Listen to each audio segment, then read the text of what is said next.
চুরির অভিযোগে ফের একবার গুরুং তামাংকে গ্রেফতার করল প্রধাননগর থানার পুলিশ।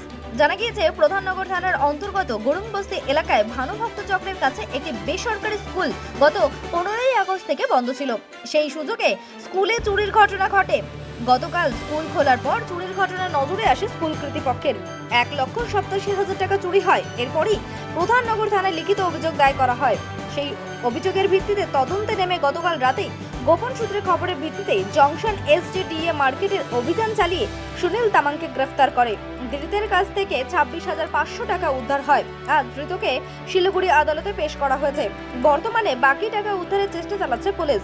প্রসঙ্গত, ধৃত সুনীল তামাং ছোটবেলা থেকেই অপরাধমূলক কাজের সাথে জড়িত। একাধিকবার অপরাধমূলক কাজের সাথে জড়িত থাকার কারণে প্রায় 7 বার তাকে গ্রেফতার করেছে প্রধাননগর থানার পুলিশ।